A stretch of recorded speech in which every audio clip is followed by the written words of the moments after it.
At dahil tuta lang daw ng China si Digong, kaya pinagsisihan niya nga raw.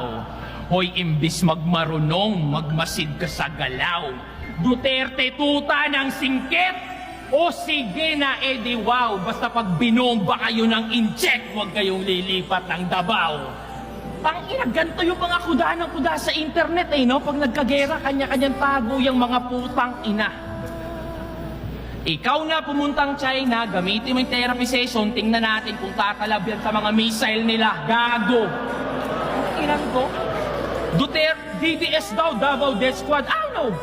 Di kita masasagot sa ganung paksa na yung krimen sa ganung paraan napupuksa. Pero kung totoo man, ba't ako magre-reklamo sa ganung banda? Parang kinukompliment mo lang na DDS ang dailan, but safest city kami sa buong bansa. Tangina mo. Ba't bilyong-bilyong pondo daw sa Mindanao nung Duterte admin? Bakit? Kung hindi dahil doon, malamang hanggang ngayon wala kaming bypass road, tunnel road, investor na dati takot mamuhunan.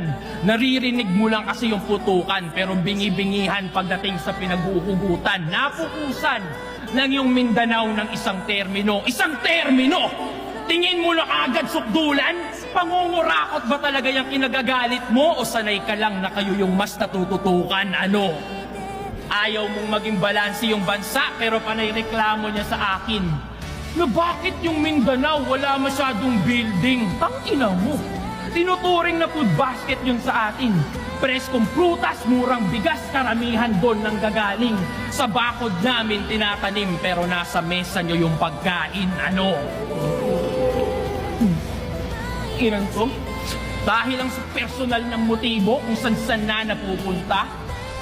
Gusto mong punuin ang building yon? Bakit? Handa ka bang magutom ka? Sinabihan mo daw yung mga tropa mo wag mag-react sa rounds ko? Sige! Gaga! Maaaring lamangan mo ko sa ingay pero sa isip, asa! Lagyan mo man ng silencer, aking matitinding bara, mapipigilan mo lang yung tunog pero hindi yung bala!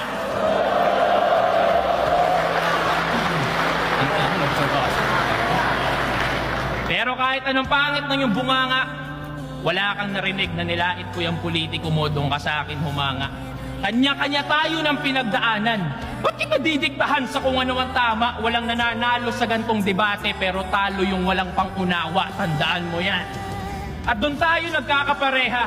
Parehong merong hinaing, pareho din na may reklamo. Pero di sapat yung feeling lang edukado. Dapat danas mo yung hirap ng mga tao. Ngayon tapos ka na, pakisabi din sa iyong amo, galing pa ng DDS, ikay malinis train na bao.